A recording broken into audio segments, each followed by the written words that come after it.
కిందకి వస్తుందా మేడం? కాదండి. ప్రతి ఇంట్లోనూ పారాసెటమాల్ ఉంటుంది. అట్లాగే జలుబు అంటారు. మన పెద్దవాళ్ళు ఎప్పుడో చెప్పారు, జలుబుకి మందు వేస్తే వారంలో తగ్గిద్ది, వేయకపోతే 7 రోజుల్లో తగ్గుతుందని వాళ్ళు జోక్గా చెప్తా ఉండేవాళ్ళు. అంటే ఆ రోజుల్లోనే మన వాళ్ళు కనిపెట్టేశారు ఇది. అంటే మన శరీరానికి వ్యాధి నిరోధక శక్తి ఉంటుంది, మీరు మందులతో కెలకంటారా బాబు, జాగ్రత్తగా ఉండండి. ఒక రకంగా మనం ఇట్లా ఏన్షియంట్ విజ్డమ్ కూడా వదిలేస్తున్నాము. మన పెద్దవాళ్ళు చెప్పిన వాళ్ళు అనుభవంతో మనకు చెప్పిన విషయాల్ని మనం ఈ మోడర్నిటీ అనే ముసుగులో వదిలేస్తున్నాము. దీనివల్ల మనకే ఎక్కువ ప్రమాదం అవుతుంది. అంటే చిన్న వాటికి కూడా మెడికేట్ చేసుకోవడం, ఆలోచనలు, అంటే ఆ టైప్ ఆఫ్ దృక్పథం, ఆలోచన కన్నా యాటిట్యూడ్, ఈ రకమైన యాటిట్యూడ్ అన్నది పర్సనల్గా మంచిది కాదు, అలాగే సమాజానికి కూడా మంచిది కాదు. ఓకే, ఇప్పుడు స్మాల్ ఒళ్ళు వేడి చేసింది, లేకపోతే ఒళ్ళు నొప్పులు కనిపించింది, ఇంటి గడప దాటి బయటకి వెళ్తే డబ్బులు రాని పరిస్థితి, జాబులు చేయాల్సిందే. సో ఇలాంటి సిచ్యువేషన్లో ఏం చేస్తారంటే ప్రతి ఒక్కరు ఇంట్లో పెట్టేసుకుంటున్నారు.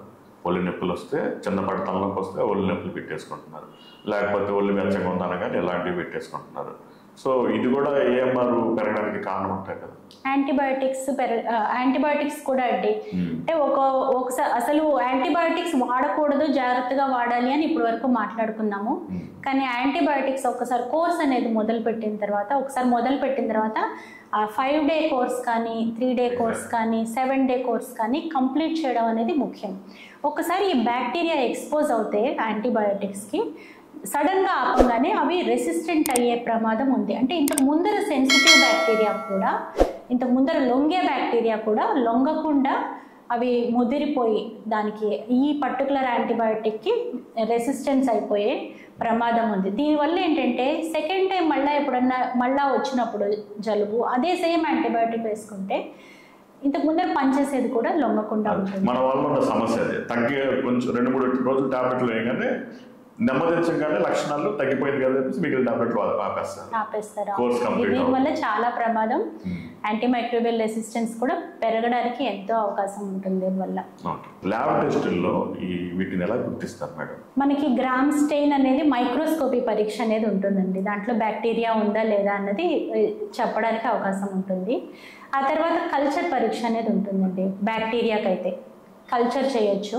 ఇంకా మనకు తొందరగా రిజల్ట్ రావాలంటే PCR పరీక్ష అనేది కూడా ఉందండి. ఇప్పుడు టీబీ లాంటి దానికైతే CBNAT అని గవర్నమెంటే రన్ చేస్తుంది. మనకి CBNAT అవైలబుల్గా ఉంది, త్రూ అవుట్ దేశం మొత్తం అవైలబుల్గా ఉంది. సో టర్న్ అరౌండ్ టైం అంటారు, అంటే ఒక పరీక్ష, ఒక శాంపుల్ పంపించిన దగ్గర నుంచి మళ్ళీ రిజల్ట్ వచ్చేదాకా. కల్చర్కి అయితే ప్రస్తుతానికి మనకు ఉన్న మెథడాలజీలో కొంచెం టర్న్ అరౌండ్ టైం ఇస్ 3వ రోజుకి కల్చర్ పరీక్ష వస్తుంది. బాగా సీరియస్గా సిక్గా ఉంటే పేషెంట్కి అది కొంచెం మనకి కష్టం అవుతుంది, అంతకాలం వెయిట్ చేయడమా. ఇప్పుడు వెయిట్ చేయలేని పరిస్థితి కూడా వస్తుంది. అప్పుడు యాంటీబయాటిక్స్ ఇంకా పెంచాల్సి వస్తుంది, నెక్స్ట్ లెవెల్కి వెళ్ళాల్సి వస్తూ ఉంటుంది. ఎందుకంటే ప్రాణాన్ని కాపాడడం అనేది ముఖ్యమైపోతుంది. మైల్డ్ మోడరేట్ ఇన్ఫెక్షన్స్లో మటుకు ఈ కల్చర్ పరీక్ష మనకి ఉపయోగపడుతుంది. ఇట్లాగే డయాగ్నోస్టిక్స్, ఇప్పుడు వైరస్కి వేరే వైరస్లు చాలా ఉంటాయి, అన్నీ పరీక్ష చేయలేము, కొన్నిటినే పరీక్ష చేయగలం. దీనికి ముఖ్యంగా PCR ఉంటుందండి. PCR అనే పరీక్ష బ్యాక్టీరియా కూడా కనిపెడుతుంది, కాకపోతే ఇవి ఎన్నో రెట్లు మనకి ఎక్స్పెన్సివ్గా ఉంటాయి. సో ఇంత ఎక్స్పెన్స్ భరించడము అన్నది సామాన్యులకి, పేద మధ్యతరగతి వర్గాలకి కష్టమవుతుంది.